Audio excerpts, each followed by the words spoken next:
Assalamualaikum warahmatullahi wabarakatuh. Halo semuanya, perkenalkan kami dari kelompok 2. Di sini kami akan mempresentasikan hasil analisis kami yang berjudul Analisis Penerapan Strategi Bisnis pada PT Wijaya Karya, PT Waskita Karya, dan PT Adikarya.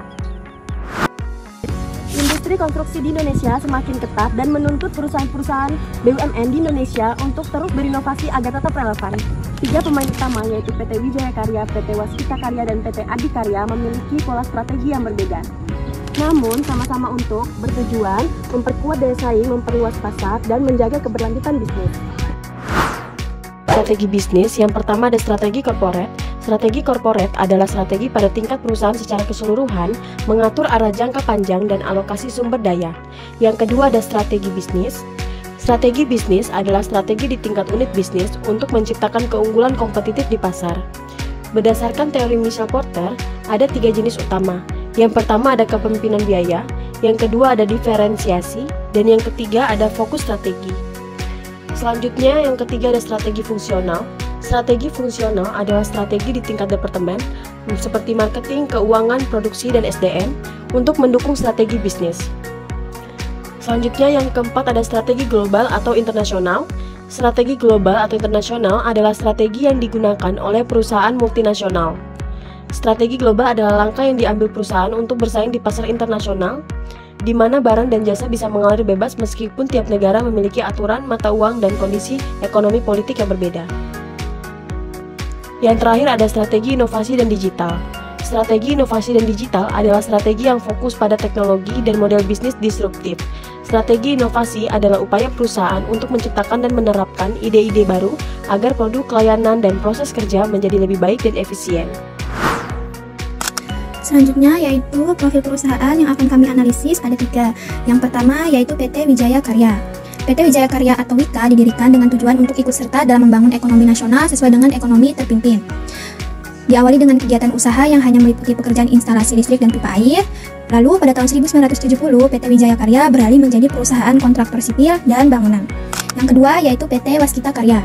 PT Waskita Karya didirikan pada tanggal 1 Januari 1961. PT Waskita Karya adalah salah satu perusahaan negara terkemuka di Indonesia yang berperan besar dalam pembangunan negara.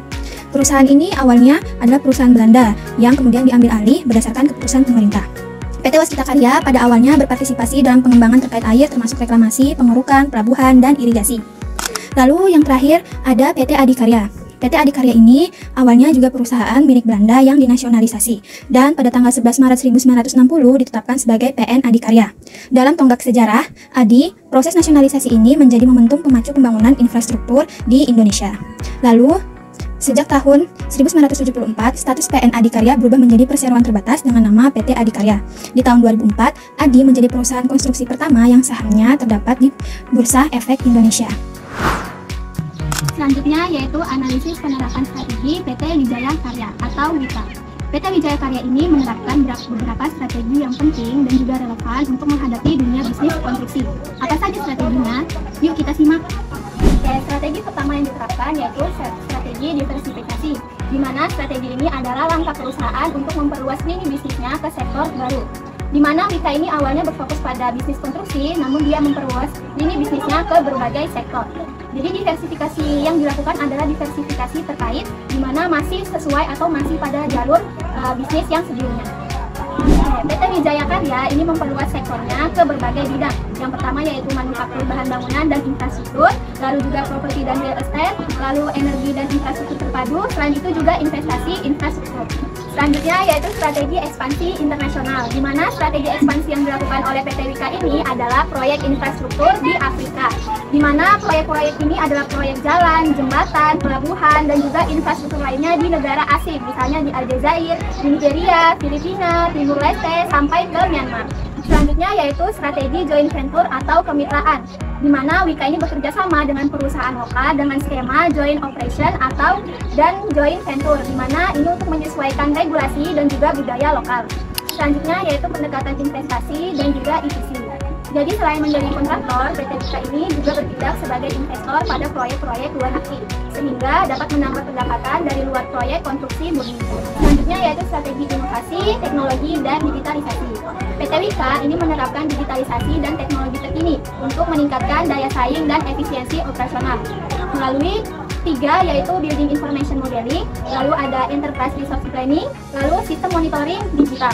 Langkah ini memungkinkan Wika untuk meningkatkan produktivitas dan transparansi, mengurangi biaya karena kesalahan desain atau keterlambatan, dan juga mempercepat pengambilan keputusan berbasis data. Dalam penerapan strategi ini, yang terlibat dalam menjalankannya yaitu manajemen Wika Group, anak perusahaan seperti Wika Property, Wika Beton, Wika Industri, dan lain sebagainya, serta divisi ekspansi internasional yang membidik pasar luar negeri melalui proyek-proyek kerjasama. Selanjutnya, strategi-strategi ini sudah digencarkan oleh Wika sejak tahun 2010 dengan beberapa proyek besar di Aljazair dengan fokus pada proyek perumahan hingga ke Timur Leste dan Afrika. Selanjutnya, strategi ini tentu diterapkan di perusahaan Wika sendiri serta di anak perusahaan yang bergerak di bidang non-konstruksi. Lalu diterapkan juga di pasar internasional yang sedang berkembang, terutama negara-negara dengan kebutuhan infrastruktur yang tinggi. Lalu juga diterapkan di dalam negeri melalui pengembangan kawasan properti dan kawasan industri milik Wika. Bagaimana cara Wika menerapkannya? Jadi perusahaan Wika ini membentuk anak perusahaan baru atau perluasan fungsi anak perusahaan lama. Lalu juga menjalankan kemitraan dengan perusahaan asing dan lokal, terus juga partisipasi dalam tender internasional. Selain itu juga inovasi teknologi konstruksi dan layanan terintegrasi. Selanjutnya yaitu perbandingan strategi Wika dengan teori strategi bisnis. Mungkin yang pertama, strategi yang diterapkan Wika ini berhubungan atau sesuai dengan teori value chain, di mana teori ini dikembangkan oleh Michael Porter dalam bukunya Competitive Advantage di tahun 1985. Jadi konsep ini menjelaskan bahwa bagaimana aktivitas-aktivitas dalam organisasi ini menciptakan nilai bagi pelanggan dan juga keunggulan kompetitif. Jadi relevansinya dengan Wika menggunakan integrasi vertikal melalui anak perusahaan seperti Wika Beton dan Wika Gedung untuk mengendalikan aktivitas utama seperti produksi dan distribusi. Ini membantu Wika menciptakan nilai lebih tinggi karena efisiensi biaya, pengendalian mutu, dan waktu pengerjaan yang lebih singkat. Yang pertama, apa yang dilakukan oleh PT Waskita Karya? PT Waskita Karya melakukan transformasi bisnis melalui 4 pilar utama. Yang pertama, pengembangan usaha, yaitu fokus proyek yang bernilai ekonomis. Yang kedua, pengembangan SDM, yaitu melalui pelatihan dan sertifikasi. Yang ketiga, GRC, yaitu memperkuat manajemen dan tata kelola. Dan yang keempat, digitalisasi menggunakan ERP SAP, BIM, dan AI. Mengapa strategi bisnis ini digunakan? Yang pertama, untuk memulihkan keuangan, yaitu dengan merestrukturisasi utang senilai 7 triliun rupiah. Yang kedua, efisiensi operasional melalui digitalisasi. Dan yang ketiga, fokus pada inti bisnis, yaitu menjadi kontraktor dengan proyek strategis nasional. Selanjutnya, siapa saja pihak yang terlibat? Yang pertama, ada pihak manajemen PT Waskita Karya. Yang kedua, pemerintahan Republik Indonesia. Yang ketiga, investor dan kreditur. Dan yang keempat, karyawan dan tim proyek. Di mana strategi ini diterapkan? Yang pertama, di proyek infrastruktur di seluruh Indonesia seperti jalan tol, bendungan, dan jembatan.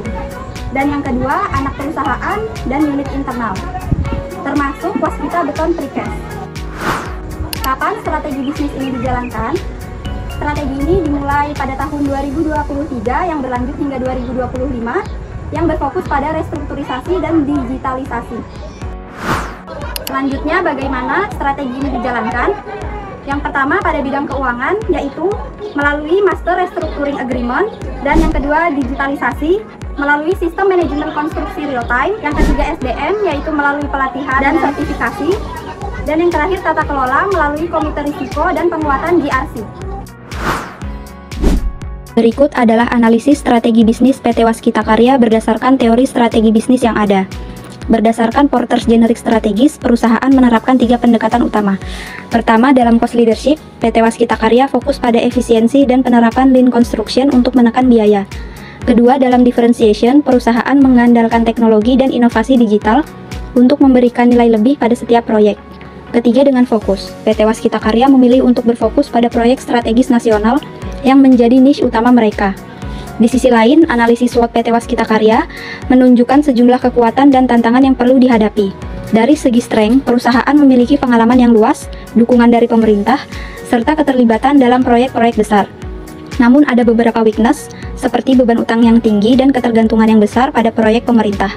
Di sisi lain, terdapat beberapa opportunities seperti proyek Ibu Kota Negara atau IKN yang menjanjikan serta peluang untuk melakukan ekspansi internasional. Terakhir, perusahaan harus menghadapi threats berupa persaingan ketat di industri konstruksi dan dampak dari ketidakpastian ekonomi global. Apa yang dilakukan oleh PT Adikarya? Yang pertama ada ekspansi proyek strategis nasional atau PSN di LRT Jabodetabek, Tol Sigli Banda Aceh, dan IKN. Yang kedua ada diversifikasi bisnis dan investasi konsumsi. Ada fokus air, jalan, energi, guna recurring income jangka panjang. Yang ketiga ada inovasi dan ESG, pengelolaan limbah plastik dalam beton, green construction, dan properti COD. Yang keempat ada digitalisasi proyek menggunakan BIM untuk efisiensi desain waktu dan biaya.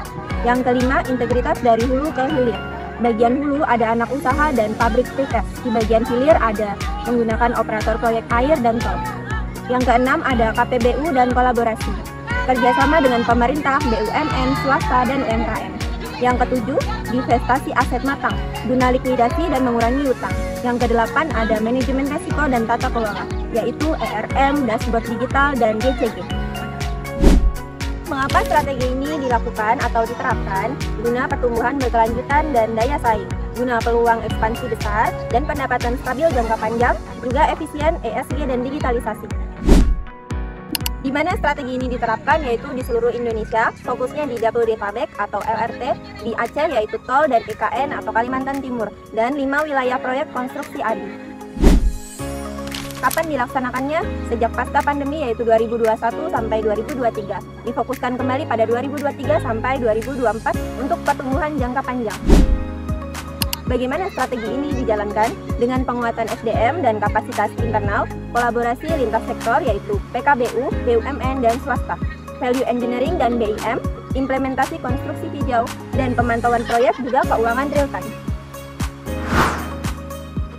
Berikut adalah perbandingan strategi dari PT Adikarya dengan teori strategi bisnis. Yang pertama, untuk jenis strategi pertumbuhan atau growth strategy, penerapannya pada ADI yaitu ekspansi proyek PSN, IKN, investasi, dan konsesi. Strategi ini selaras dengan teori strategi bisnis yaitu Ansoff Matrix. Jadi Ansoff ini mengenalkan 4 strategi, yaitu market penetration, product development, market development, dan diversification. ADI berada pada kuadran market development dan diversification. Berikutnya untuk jenis strategi diferensiasi atau differentiation strategi.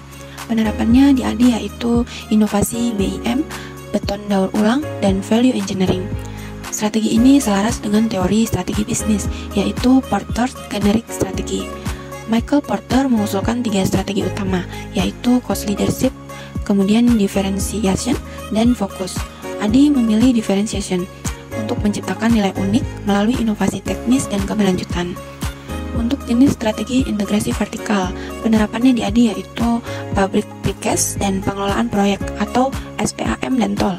Strategi ini selaras dengan teori strategi bisnis, value chain theory, dan vertical integration. Integrasi vertikal adalah strategi memperluas kontrol terhadap lebih banyak tahap dalam rantai nilai atau produksi, distribusi, dan pengelolaan.